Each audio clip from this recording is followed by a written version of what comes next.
The downtown district looked different when you didn't belong there. James Reed had driven through these streets 100 times, always on his way somewhere else, always with his windows up and his attention forward. The kind of driver that made pedestrians feel safer. Someone who wasn't looking, wasn't wanting anything, wasn't even really there. But tonight, Tony had other plans.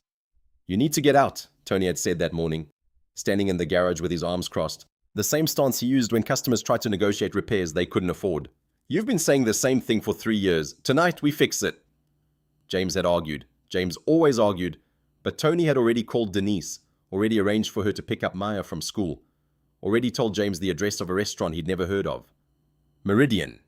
Something that sounded expensive just from the syllables. The valet parking should have been his first clue to turn around. James pulled up to the curb.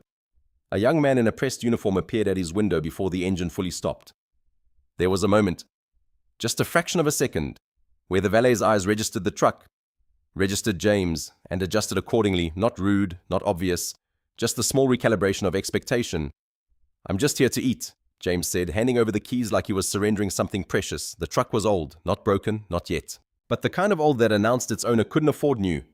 The lobby had high ceilings and low lighting. The kind of design that made everything look more important than it was. Crystal chandeliers threw fractured light across marble floors. A piano played somewhere James couldn't see. Soft enough to be elegant, loud enough to be heard. The maitre d' appeared with the kind of timing that suggested he'd been watching for arrivals.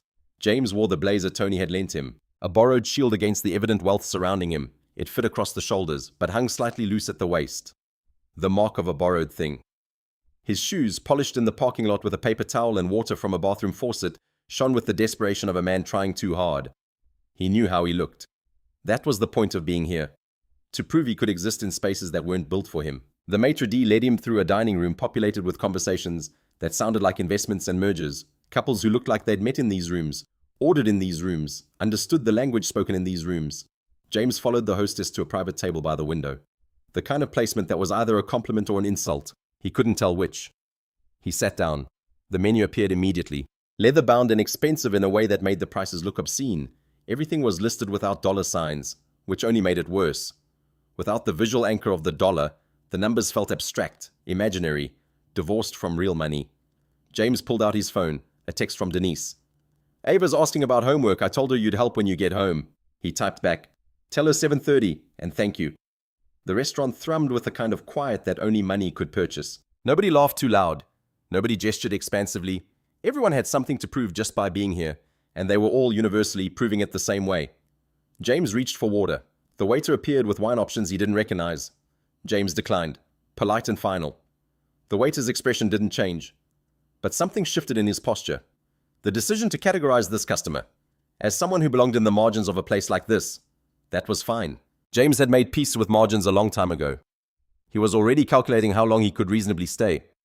An appetizer would be rude, would suggest he planned to linger. The entree was the commitment, but he could eat efficiently, politely, and be gone by 8. Back to Ava and her questions about fractions. Back to a world that made sense. He was still reading the menu, still trying to identify anything that felt like real food. Among the descriptions written in language that felt deliberately obscure. When she stopped at his table, not walked past, stopped. Dr. Cassandra Miles had been having a difficult day. The board meeting had run long. Richard Ashford had made sure of that. Circling back to quarterly projections, asking redundant questions, establishing his presence in the room the way successful men do, when they're threatened by something they can't quite name. She'd sat through 2 hours of it, maintaining the composure that had become as much a part of her as her own skin. By 6 p.m., she was exhausted, in the way that went deeper than sleep could fix. The dinner reservation had been made weeks ago, a professional obligation with an investor who'd promised to be interesting. He was running late. Actually, he'd texted 15 minutes ago to say he'd be another hour. Cassandra had driven to the restaurant anyway. Better to sit alone at the table than to sit alone in her car, or worse, to sit alone in her apartment, which was designed to be perfect and managed to be entirely empty. She stopped at his table because the waiter had clearly made a mistake, seated a strange man at her private table, and Cassandra was accustomed to correcting mistakes. Her table was by the window. Her table had the best light. Her table was where she was supposed to be. The man looked up at her, and something happened that she didn't expect. He didn't flinch, didn't apologize preemptively, didn't shrink into himself the way most people did when confronted with her presence. Instead, he stood, actually stood, like she was someone worth the courtesy. "I think they put me at the wrong table," he said. His voice was careful, the kind of careful that came from speaking in places where every word was being evaluated. Cassandra had spent enough time in boardrooms to recognize it, the particular quality of restraint. That came from existing somewhere you weren't sure you belonged. "My table," she said, not unkindly. "Yeah," he nodded, accepting this without argument. "I apologize." She should have walked away then, should have said something dismissive and final. Should have allowed the waiter to find him a different table, in a less prominent location. Instead, she did something entirely unlike herself. She checked her phone. The investor, Richardson or Richton or something equally forgettable, wouldn't be here for another hour. Her calendar was open. Her evening was, in a practical sense, entirely hers. And she was curious about a man who didn't apologize the way other men did, who didn't make his apology about his own discomfort. "No," she said, "sit!" It wasn't a request, it was a test. And she found herself very interested in whether he would recognize it as one. He hesitated. Just for a moment, just long enough to make the calculation that any reasonable person would make. Then he sat. Cassandra lowered herself into the chair across from him. The waiter appeared immediately, with water, with bread, with the careful performance of service. She ordered something she didn't particularly want, a habit from 1,000 dinners, where she'd learned not to order what she actually wanted, but rather what looked appropriate for a woman in her position. "What's your name?" she asked. James Reed." He said it simply, like it was just a name, not a story, not a resume. "Cassandra Miles." If he recognized her name, he didn't show it. That was unusual enough to be interesting. "So, James, why are you here?" "My friend Tony thought it would be good for me to get out." He looked around the restaurant with an expression that was complicated, appreciation mixed with something closer to disdain. "He seems to have very specific opinions about what I need." "Does he? And what do you think you need?" James met her eyes. There was intelligence there, which wasn't surprising. What was surprising was that he wasn't trying to perform intelligence, wasn't trying to impress her with credentials or accomplishments, or the kind of elaborate verbal positioning that men usually engaged in when they realized who she was. "Honestly, I thought I needed to be home by 8 to help my daughter with homework, but I'm starting to think this might be something else." The evening shifted then. It became something other than a professional obligation. Cassandra leaned forward slightly. "Tell me about your daughter." The waiter brought their food while James was explaining how 8-year-old Maya had suddenly decided that pancakes solved most of life's problems, which sounded absurd until you actually thought about it from her perspective, which meant it was genius. Cassandra found herself laughing. Actually laughing. Not the carefully controlled sound she produced in boardrooms, but a real sound. That surprised them both. Then she noticed James reaching for water, instead of ordering anything substantial. "Why aren't you eating?" she asked. "I'm eating." He gestured vaguely at the bread he'd taken, which was clearly insufficient and clearly deliberate. "That's not eating, that's performing. Why?" He set down his fork, looked at her directly. "Because entrees here cost more than I spend on groceries in a week, and because accepting a meal from someone you just met an hour ago creates a particular kind of obligation that I'm not sure I want to owe."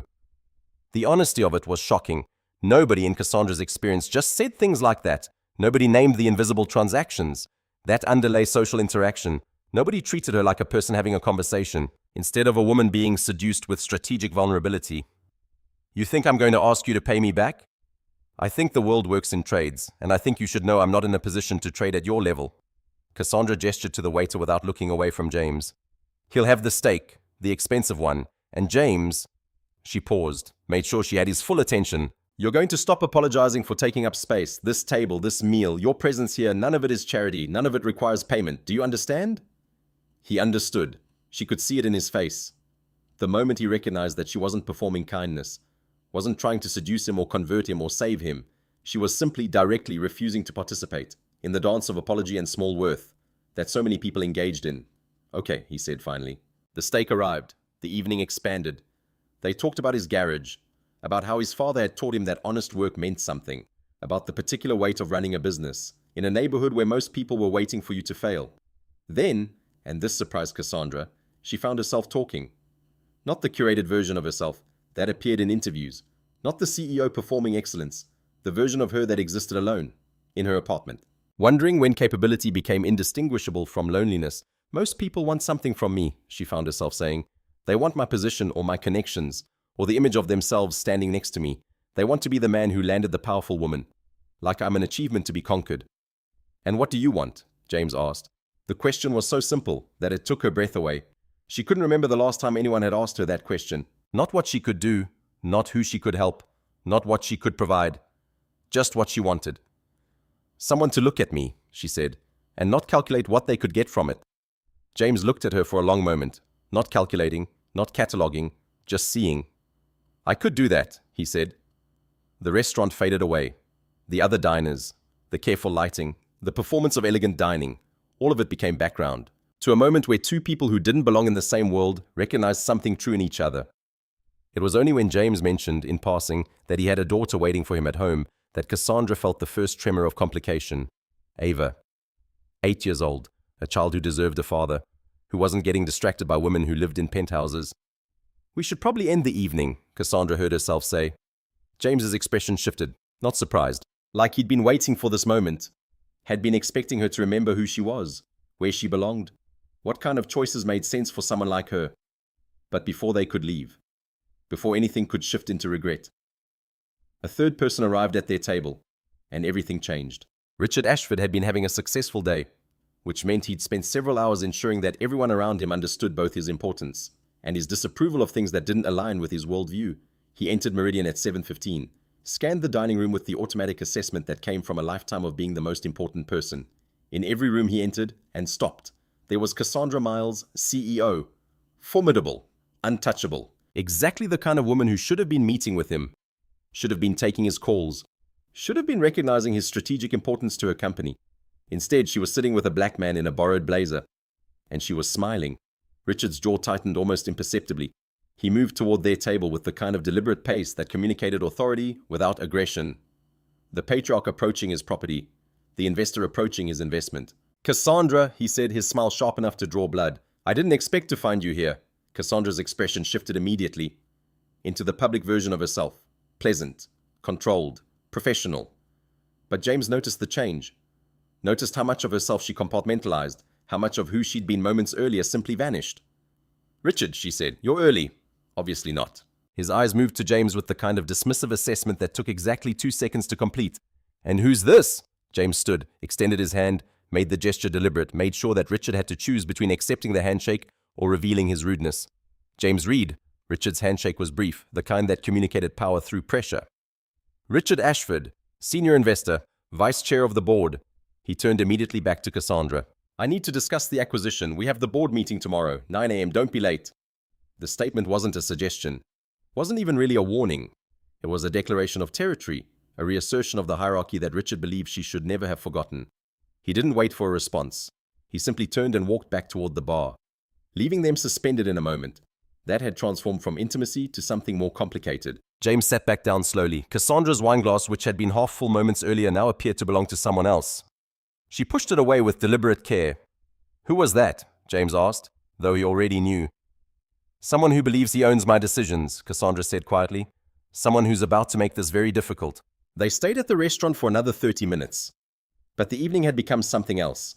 The ease that had existed between them was replaced by a careful awareness, the sense that every moment of this connection was going to have consequences. Neither of them could fully anticipate. "Tell me what he meant," James said finally. Cassandra looked out the window at the city lights, at the landscape of buildings and power and networks that she moved through every day. "I built my company from nothing, worked my way onto a board that didn't want women, fought for every seat I earned.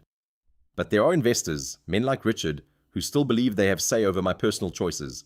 They think my personal life is a company asset." "So what does that mean? He has power over you?" "Not officially, but he has influence. He has allies. And he has a particular talent for making people see what he wants them to see." She turned to face James directly. "He saw us together, and he's going to use it." "Use it how?" "By going to the board and suggesting that my judgment is compromised, that I'm distracted, that a woman at my level can't afford to make choices based on personal desire." The bitterness in her voice was different from anything James had heard from her before. "They'll say I'm not thinking clearly. They'll question every decision I make. They'll use you against me." "Me? I'm nobody to them." "That's the problem," Cassandra said, and the pain in her voice was so clear that James felt it like a physical thing. "You're nobody, and he's going to make that into evidence that I'm losing perspective." James understood then, with a clarity that felt like drowning, exactly how much larger the world was than the evening they'd shared. He was a man with a daughter and a garage. Cassandra was a woman with a company and a board and a position that required her to be perfect, in ways that other people were never required to be. "So what do we do?" he asked, though he was already beginning to calculate what the answer would be. "We're careful," Cassandra said. "We're smart. We don't give him anything to use." But even as she said it, they both understood that the damage had already begun. When James picked up Maya from Denise's apartment that night, his daughter was already asleep. Her small body curled against Denise's side on the couch, one arm thrown across her stomach, her breathing the particular sound of deep childhood sleep. Denise looked up at him, with the expression she wore when she had things she wanted to say, but was giving him the courtesy of choosing not to say them. "Good dinner?" she asked. "Complicated dinner," James said. He picked up Maya carefully, trying not to wake her, and held her against his chest. She stirred slightly, settled against him, continued sleeping. "She was asking about that woman," Denise said. "The one you met at the restaurant. Ava wanted to know if you were going to see her again." James felt his chest tighten. "What did you tell her?" "The truth, that I didn't know." Denise stood, put the couch cushions back in their proper places. "But I know what you're going to do. You're going to convince yourself that it's better to disappear, that you're protecting her somehow." "Denise, I'm not done." His sister's voice was firm in the way that only older sisters could be firm. "You do this thing where you calculate everyone's life but your own. You decided Ava was better off without a mother, so you worked yourself into the ground. You decided your dreams were less important than her security, so you stopped having any, and now you're about to do the same thing with this woman." James didn't respond. Couldn't respond, because she was right, and they both knew it. He drove home with Maya asleep in the back seat, her breathing steady and reassuring. The only sound in the car besides the hum of the engine, and the sound of his own complicated thoughts. At home, he carried her to bed, pulled her blanket up to her shoulders, kissed her forehead the way he'd been doing since she was born. She didn't wake, never did. Maya slept the sleep of children who believed their worlds were safe, because the people in them had never given them reason to doubt it. James went to the kitchen and sat at the scarred table, where they did homework and ate breakfast, and had the conversations that formed the architecture of their life together. He thought about Cassandra in her penthouse apartment, looking at a river she owned, by virtue of renting the apartment above it. He thought about the careful precision with which she moved through the world. He thought about how much of that precision was actually just armor. And he thought about Richard Ashford, who had arrived at their table like a judge, like someone with authority, to determine the boundaries of what was acceptable. By the time James went to bed that night, he'd already made his decision. It would be kinder to leave, to disappear quietly, to let Cassandra return to her world, without the complication of a man who didn't belong in it. It would be the right choice. He was certain of this, until he looked at his phone and saw a message from an unknown number. "This is Cassandra. I got your number from the restaurant. I'd like to see you again, if you want to." James stared at the message for a long time. Then he turned off his phone and went to sleep without responding. The garage was called Reed Automotive, which was technically accurate. James's name was on the business license, even though it hadn't always been that way. His father had started the place 40 years ago, built it with his hands and his reputation, and when he died, James had inherited both the building and the particular weight of maintaining something someone else had created. Louise Garcia, who managed the office and did the scheduling and kept the books, had worked there for almost as long as the business had existed. She was the kind of person who saw things clearly, because she didn't invest in illusions. "So," she said, pulling James aside on the third day after the restaurant, "I heard you went to Meridian." News traveled fast. This was neighborhood fact. Nothing stayed private for long. When people needed connection, needed to feel like they understood what was happening in each other's lives. "Who told you that?" "Tony sent me a picture. You had a fancy restaurant in a borrowed blazer." Louise crossed her arms. "There's a woman." "There's no woman." "James." Louise's voice was the particular tone she used when she was about to say something he didn't want to hear. "I've known you since you were 23. I watched you marry someone who looked like she could do the job, but who needed you to be smaller than you were. I watched you do that. Become smaller, work more hours, ask for less. And when she left, I watched you tell yourself it was fine. It was better this way. Ava was better off with just you." "She was better off." "She was lonely," Louise interrupted. "You both were, and that was your choice. But now you're about to make it again, aren't you? You're about to convince yourself that being with someone costs too much." James didn't answer. "There's a woman," Louise continued, "and she's not from here, which means everyone in this neighborhood is already telling you why it won't work, including you." "Louise, I'm going to tell you something I don't usually say. Your father built this business in a neighborhood where people told him a black man couldn't own property, couldn't run a business, couldn't be trusted with other people's cars. He did it anyway. He didn't do it for glory. He did it because he believed the work was worth doing, and he taught you that. So stop convincing yourself that you're not worth it. Stop deciding for other people." She walked back to the office, leaving James alone with the weight of her words. That evening, when Maya came home from school, she asked, "Are you going to see the nice woman again?" James was unpacking groceries. He didn't look up. "I don't think so, baby." "Why not? You liked her." "It's complicated." Grown-ups always say that. Maya sat at the kitchen table and opened her homework folder. "But it's really just that you're scared." 8 years old. and she saw through him completely. That night, he called Tony. "Whatever you're about to say, don't," Tony said, answering on the third ring. "I haven't said anything." "But you're about to. You're about to tell me it's better to disappear. You're about to explain why it's complicated. You're about to convince me and yourself that being alone is actually just being practical." "Tony." "She's been texting me," Tony said. "Cassandra. She sent 3 messages in the last 3 days. Polite messages, professional messages. But James, she's sending messages. That means something. It means she's trying to be kind about letting me down. It means she's trying to give you a chance to not be an idiot," Tony said flatly. "So here's what's going to happen. You're going to stop making decisions for her, you're going to call her back, and you're going to let her decide what's too complicated."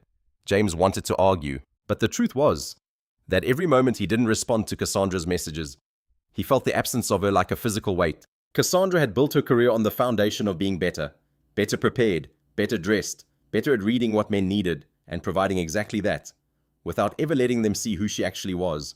It had worked for 15 years. The emergency board meeting, called by Richard just 2 days after the restaurant, suggested that those 15 years might not have been enough. "We've received several inquiries," Richard said, his voice carrying the kind of false concern that was actually aggression in a 3-piece suit. "About your recent activities, social media posts, photos from a garage on the east side." Cassandra said nothing. She had learned that silence could be a kind of power. "The question isn't scandal," Richard continued. "It's judgment. Is your judgment sound?" Board member 3, Patricia Ashford, Richard's mother, which complicated everything, spoke up. "I've known Cassandra for 10 years. I trust her judgment absolutely." But Patricia was one voice among 7, and Richard had been working on this longer than anyone realized. "All we're asking," Richard said, "is that she acknowledge the optics. The appearance of judgment being compromised is, itself, a problem." The vote came down to 6 against her. 1 for her, 1 abstain. They didn't remove her, but the message was unmistakable. She had been marked as a woman who had lost her way, who had allowed personal feelings to cloud her professional decision-making.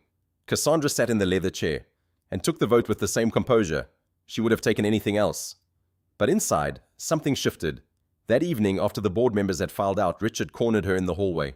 "This can be simple," he said. "Distance yourself from him. The board will calm down. Everything returns to normal. You keep the company. You keep your power." "And what does he lose?" Cassandra asked. "That's not your problem." "It's exactly my problem," she said. "He's my problem. I'm going to handle it." But as she drove home, she knew what handling it meant. It meant choosing the company. It meant choosing power. It meant choosing the version of herself that had learned not to want anything that complicated her professional life. She tried to call James. No answer. She sent a message. "We should talk about what happened. Call me when you can." The response came 3 hours later, while she was alone in her penthouse. "I think it's better if we don't. I think you have enough complications." Cassandra read it once, twice, 3 times. Then she set the phone down and felt for the first time in years the pure weight of loneliness. That came from making all the right choices. The garage became James's entire world. He came in early, stayed late, worked through lunch, and by the end of the first week his entire crew was noticing that something had fundamentally broken. "Boss, you gotta go home," Louise said, watching him work under a car when the sun had already gone down. "You're not helping anyone by destroying yourself." "I'm not destroying anything, I'm working." "You're running," Louise corrected, "and it's the same thing." But James couldn't stop. Couldn't sit in his apartment, knowing that Cassandra was somewhere in the city, knowing that he'd made the choice to disappear before she could choose to leave him. Maya knew something was wrong. 8-year-old children are particularly perceptive about their parents' emotional states. It's a survival mechanism, a way of tracking whether the world is safe. When James came home exhausted and hollow, Maya became quieter. When he tried to compensate with forced cheerfulness during homework time, she became quieter still. "Is she coming back?" Maya asked one evening, looking up from her math worksheet. "Who?" "The lady from the restaurant. Victoria or something." "Cassandra," James said. "Her name is Cassandra, and no, she's not coming back." "Why not? You liked her." "It's complicated, baby." "Grown-ups always say that." Maya returned to her math, and James heard his own inadequacy reflected back at him. Meanwhile, in her penthouse, Cassandra was having a different kind of breakdown. She'd stopped responding to voicemails about the acquisition. The board vote on the deal was scheduled for 2 weeks out. And she should have been preparing, should have been studying the documents, should have been doing the kind of detailed strategic thinking that was her particular gift. Instead, she sat at her desk and thought about a man she'd known for 6 hours. Her assistant found her like that one afternoon, just sitting, staring at a blank computer screen. "Ms. Miles, the Blackwood representatives are waiting." Cassandra had completely forgotten the meeting. She pulled herself together, performed excellence for 2 hours, and when the Blackwood people left, She knew that Richard would already be whispering his concerns to anyone who would listen. The problem wasn't that her judgment was compromised. The problem was that she'd allowed herself to care about something beyond the company, and now that she'd lost it, there was nothing left to focus on except the company, and that felt increasingly hollow. By the second week of James's silence, the board was beginning to take note. Cassandra made a decision that she'd been avoiding. She would call him directly. She would explain that she'd made a mistake in letting him go. She would rebuild what she'd allowed to collapse. She dialed his number. James answered on the fifth ring, his voice careful. "Hi. I made a mistake," Cassandra said. "I let you go without a fight. I let Richard make me believe that choosing between you and my career was the only option. But that's not true. There are other options. I just have to find them." There was a silence on the other end. A long, complicated silence. "Cassandra, call me back when you're ready," she said, and hung up before he could tell her it was too late. 3 weeks had passed since the restaurant. Cassandra's penthouse felt less like home and more like a museum exhibit, about the life of someone successful, but fundamentally alone. Every object in it had been chosen with intention. Nothing was accidental. Nothing was lived in. She stood at the window one evening, looking at the city below, at the thousands of people moving through their lives, in neighborhoods where people knew each other, where simple things like being seen meant something. A thought arrived with the clarity of a breaking revelation. She had spent 15 years building a wall, so well that she'd forgotten. There was supposed to be something inside it. The board meeting was tomorrow. The acquisition vote would happen. Richard would have his victory, would consolidate his power, would position himself as the stabilizing force the company needed now. That Cassandra had been marked as unstable. She could accept that. Could accept that this was the price of caring about something beyond the boardroom. Or she could do what Louise had told James. She could stop deciding for other people. She could stop assuming that her love was a complication he needed to be protected from. She pulled out her phone and called her lawyer. "I need to understand my legal position," she said. "If I make a personal choice that the board opposes, how much authority do they actually have?" Her lawyer, whose name was Sarah, and who'd been waiting for Cassandra to stop being perfectly professional for approximately a decade, outlined the facts clearly. Cassandra owned 48% of the company, through inheritance and stock purchase. A removal vote required 51% consensus. As long as she held even one board member's support, she was safe. Patricia Ashford had voted against Richard. Patricia Ashford was watching. Cassandra made another phone call. "Patricia, it's Cassandra. I need to tell you something." The garage was quieter on the Thursday when Tony showed up, with something like fury in his expression. "I'm not letting you do this anymore," Tony said, ignoring standard greetings entirely. "Do what?" "Martyr yourself. Sacrifice yourself. Convince yourself that noble suffering is actually love." Tony stood in front of the car James was working under, immovable. "Cassandra called my mother. My mother called me. This woman is falling apart because you decided that being with her is too complicated. But James, being with her is actually the least complicated thing that's happened to you. The complicated part is the voice in your head telling you that you don't deserve it." James slid out from under the car, looked at his friend. "She's going to lose her company." "Maybe. Probably not. But even if she does, that's her choice to make, not yours. You don't get to make decisions for her and call it protection. That's just control dressed up as charity." That night, James picked up Maya from school and asked her directly, "Do you want me to see Cassandra again?" Maya, who had become increasingly quiet over the past 3 weeks, looked up at him with the clarity that children sometimes possess when adults are being particularly stupid. "I don't want you to be sad anymore," she said. By midnight, James had drafted and deleted 17 different messages to Cassandra. By 2 a.m., he'd accepted that there was nothing to say. That couldn't be better said in person. He looked at his phone and realized the time. Too late to call, too late to appear at her door. He would have to wait until morning. But by morning, everything had changed. The board meeting was scheduled for 9 a.m. Cassandra arrived at 7:30, before anyone else, and reviewed the documents one final time. Every quarterly report showed strong growth. Every decision she'd made aligned with the company's fundamental mission. Every choice, even the ones the board wanted to question, was defensible, if anyone bothered to do the work of defending her. The board members began arriving at 8:45. Richard came in last, looking confident, in the particular way that men look. When they've convinced themselves, they've already won. When everyone was seated, Cassandra stood. "I want to address the elephant in the room," she said. "All of you, directly." The room went quiet. "I've spent 15 years building this company. I've made decisions that were sound and smart and that put profit over people occasionally, the way all businesses do. I've been exactly the kind of CEO you wanted me to be. Cold, strategic, willing to compartmentalize my personal life in service of professional excellence." She looked directly at Richard, But I'm tired of that. I'm tired of pretending that being successful means being alone. And I'm particularly tired of having my personal choices questioned by men who believe they own the right to make those choices for me. Cassandra, Richard started. I'm not finished. Her voice was quiet, which somehow made it more powerful. You're going to vote today on your confidence in my judgment. But first, you should know what I've decided. I'm going to choose a man I barely know over the comfort of your approval. I'm going to risk this company to find out if love is stronger than strategy. And if that makes me unsuitable for this position, then we're going to have that conversation.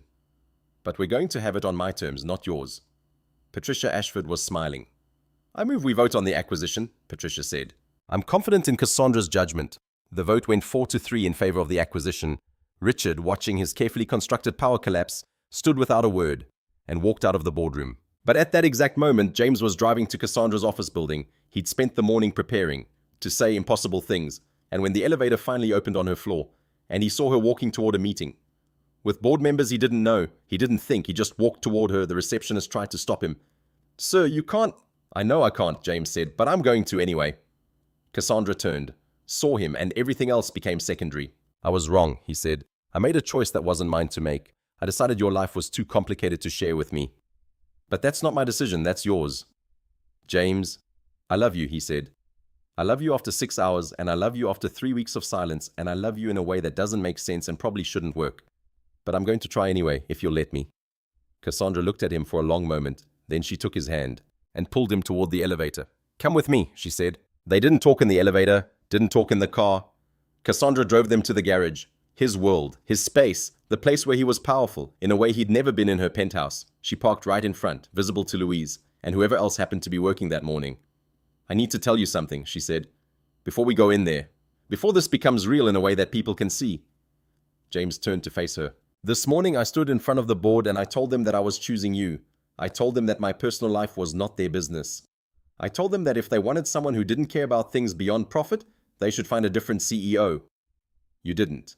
I did, and I meant it. She met his eyes directly. I'm not offering you some version of myself that fits into your life. I'm offering you the real version, the one who's scared and ambitious and who sometimes makes mistakes, the one who built something but is willing to risk it for something I want more. What do you want more? James asked, though he thought he knew. You, Cassandra said. A life that makes sense, a family that's not performed for cameras, something honest. James kissed her then, in the car, in broad daylight, in a way that he'd been wanting to kiss her, since the moment she'd stopped at his table, when they got out of the car and walked into the garage together. Louise took one look and disappeared inside, with a knowing smile. Richard had expected to maintain his power, through sheer persistence, and the confidence that always accompanied inherited wealth. What he hadn't anticipated was that Cassandra had spent the previous 2 days calling every board member individually. She told them the truth. Richard was threatened by a man from a working-class background. That fear had nothing to do with the company, and everything to do with Richard's own insecurity about who belonged in spaces of power.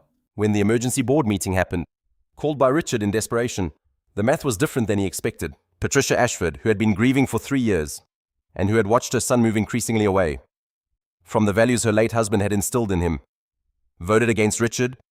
Board member 4, who had quietly supported Cassandra for years, voted against Richard.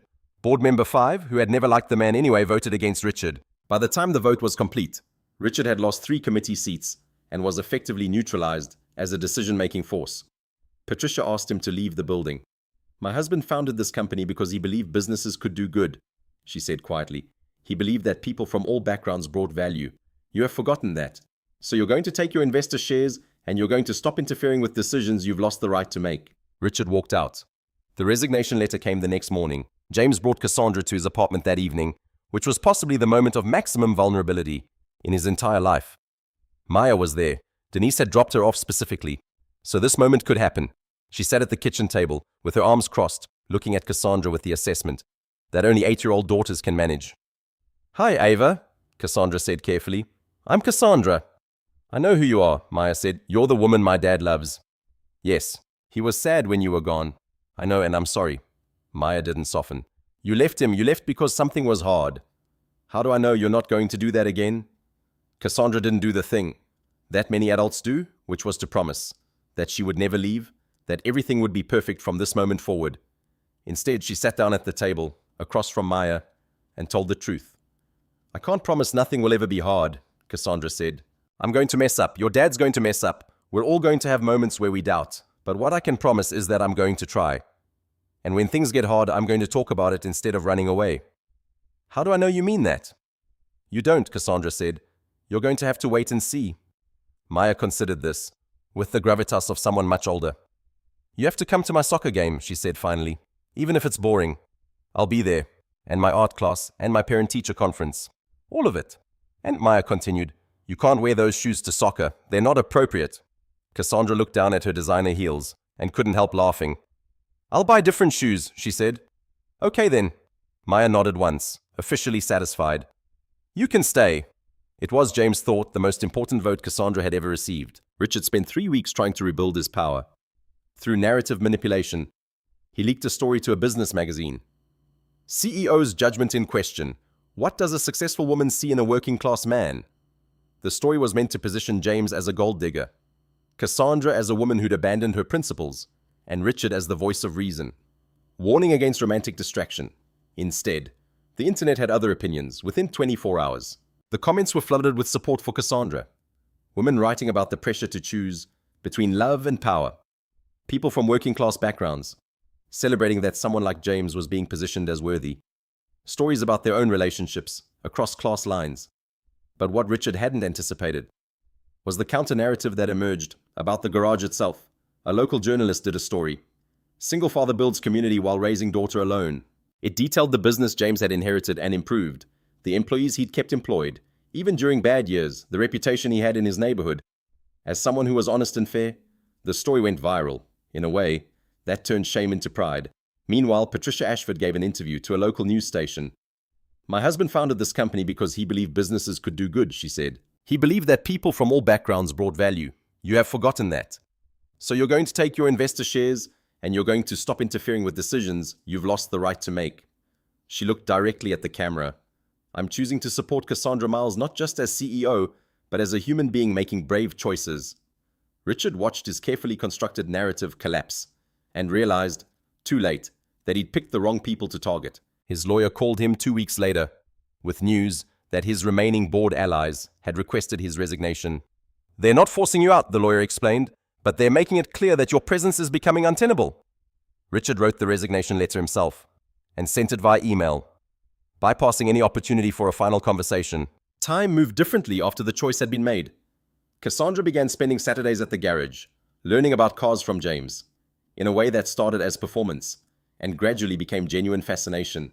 She learned the names of different engines, learned how to recognize a problem by sound alone, learned that James's father had built something more than a business. He'd created a legacy of trustworthiness, in a place where trust was the most valuable currency. James, meanwhile, attended Cassandra's board meetings on the occasions when she wanted him there.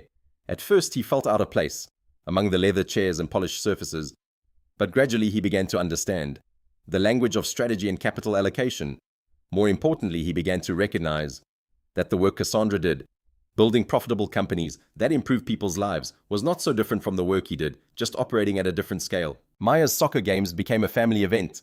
Cassandra showed up in the most impractical shoes initially, then progressively more sensible ones. As she learned that soccer fields weren't designed for designer heels, she brought snacks to the games. She helped with homework. She did the unglamorous work of becoming part of a family. Louise, watching this unfold from the garage office, told James one afternoon, I was right, wasn't I? About what? About you being worth it, about love being stronger than you were letting it be. James didn't argue. It happened gradually, without fanfare.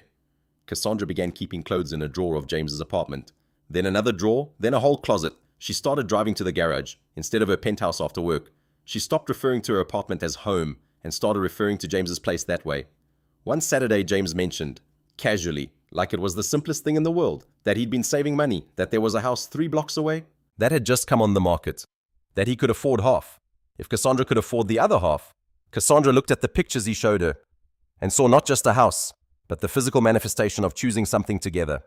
Okay, she said, the offer was made, the inspection happened, the down payment was split between them, the mortgage had both their names on it. Patricia Ashford, watching this from a distance, called Cassandra and asked if she could help with decorating. My late husband would have loved this, Patricia said, standing in the empty house. The bringing together of 2 different worlds, the insistence that they belonged in the same space. They chose paint colors together. Cassandra brought her eye for aesthetics. James brought his knowledge of what would actually work for a life being lived. Patricia brought memories of what a home built on genuine love actually felt like by the time they moved in. James, Cassandra, and Maya, along with furniture that represented both their tastes. Something fundamental had shifted. This was no longer a relationship being maintained against external pressure.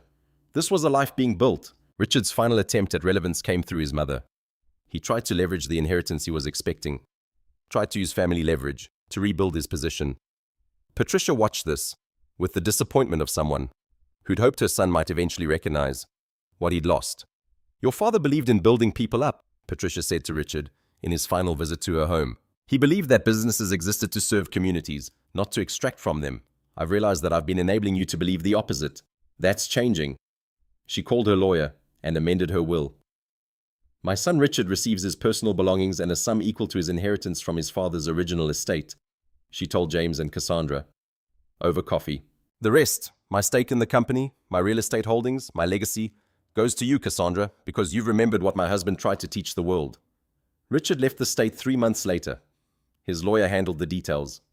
He sent no goodbye. 1 year after the restaurant, 1 year after the wrong table that had somehow become the right moment, James and Cassandra attended the spring art exhibition at Maya's school. The gymnasium had been transformed. Student artwork lined the walls, watercolor paintings, pencil sketches, sculptures made from clay. A photographer had documented the entire project, and the results were displayed alongside the art. Maya's display board held several pieces.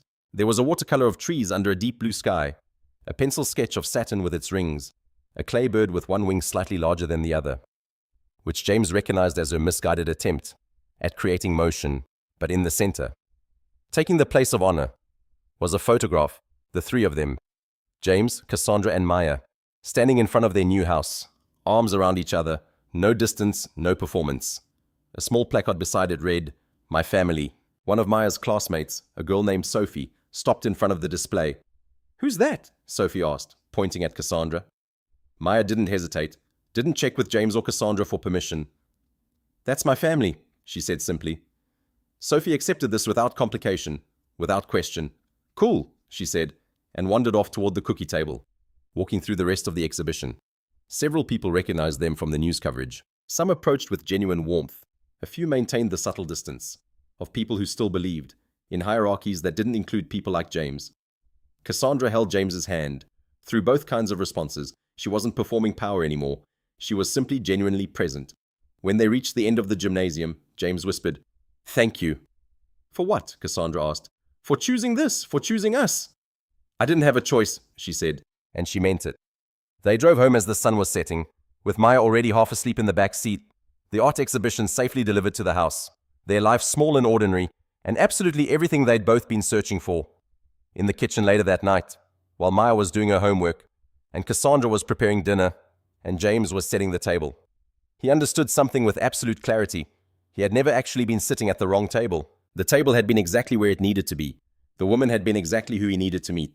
The complications had been the exact catalyst required to transform two people who'd been living in parallel but separate worlds into something unified and real.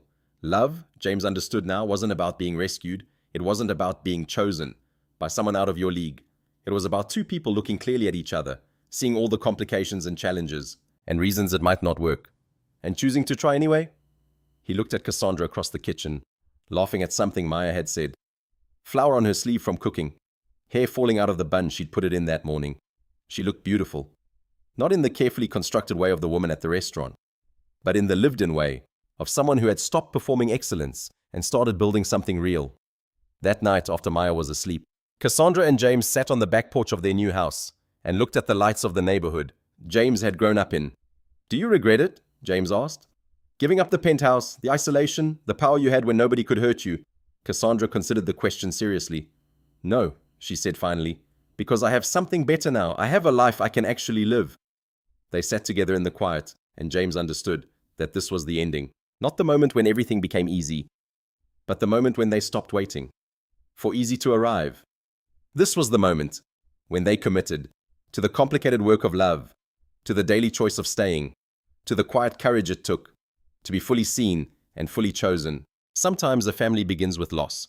Sometimes it begins with survival. And sometimes, just sometimes, it begins the moment someone refuses to look away, when looking away would be easier. James Reed had walked into an elegant restaurant, thinking he didn't belong. He'd walked out understanding. That belonging wasn't something granted by geography or bank account, or the color of your skin, or the kind of work you did.